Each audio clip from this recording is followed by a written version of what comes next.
ये है talks news network और आप देख रहे हैं पॉलिटॉक्स, राजनीति का कच्चा चिट्ठा। दिल्ली विधानसभा चुनाव के लिए प्रचार का दौर अब अपने आखिरी चरण में पहुंच गया है। महज कुछ घंटों के बाद दिल्ली में प्रचार का शोर थम जाएगा। ऐसे में सभी दल और सभी दलों के प्रमुख नेताओं ने दिल्ली विधानसभा चुनाव में अपनी ताकत झोंक रखी है। राजस्थान प्रदेश भाजपा अध्यक्ष सतीश पूनिया भी पिछले कुछ दिनों से दिल्ली के चुनावी दंगल में जमकर अपना पसीना बहा रहे हैं। पूनिया ने बुधवार को चुनाव प्रचार के दौरान दिल्ली के छतरपुर, आर के पुरम, गांधीनगर, महरौली, संगम विहार, देवली, अम्बेडकर नगर विधानसभा क्षेत्रों में रैलियां व नुक्कड़ सभाएं की और घर घर जाकर भाजपा के लिए वोट मांगे। सतीश पूनिया ने इस दौरान दिल्ली के गांधीनगर कपड़ा बाजार में प्रवासी राजस्थानी सम्मेलन को संबोधित करते हुए कहा कि आपका यह वोट पूरी दुनिया में संदेश देने एवं पीएम मोदी जी को मजबूती देने के लिए है।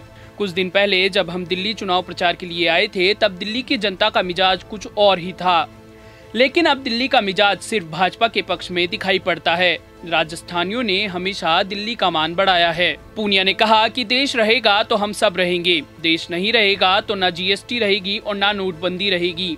इसलिए मैं दावे के साथ कह सकता हूं कि अगर 2014 में मोदी जी की सरकार आप सभी के मत से नहीं आती तो न जाने देश में कितने शाहीन बाग अब तक बन जाते। वहीं पूनिया ने पीएम मोदी और गृह मंत्री अमित शाह का आभार जताते हुए कहा कि उन्होंने आज श्री राम जन्मभूमि तीर्थ क्षेत्र नाम से स्वायत्त ट्रस्ट का गठन कर संसद में इसकी घोषणा की।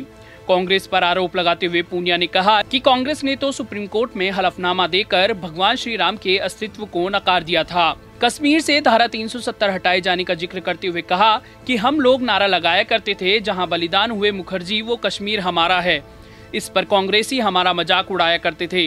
कांग्रेसियों के हिसाब से तो कश्मीर की समस्या का समाधान होना नामुमकिन था, लेकिन मोदी जी ने नामुमकिन को मुमकिन कर दिखाया। कांग्रेस पर निशाना साधते हुए पूनिया ने कहा कि देश की एक बड़ी राजनीतिक पार्टी भगवान श्री राम के अस्तित्व को नकारती है कि श्री राम का कोई इतिहास नहीं था, और वहीं श्री राम सेतु के अस्तित्व को भी नकारती है, जबकि अमेरिका की एजेंसी नासा कहती है कि हाँ ऐसा कोई सेतु बना था। लेकिन पिछले दिनों चुनाव में एक अजीब दृश्य दिखा कि कांग्रेस के तात्कालिक अध्यक्ष राहुल गांधी ने जनेऊ भी पहन रखी थी और श्री राम का दुपट्टा भी लगा रखा था। पॉलिटॉक्स ब्यूरो, दिल्ली। ये है टॉक्स न्यूज नेटवर्क और आप देख रहे हैं पॉलिटॉक्स, राजनीति का कच्चा चिट्ठा।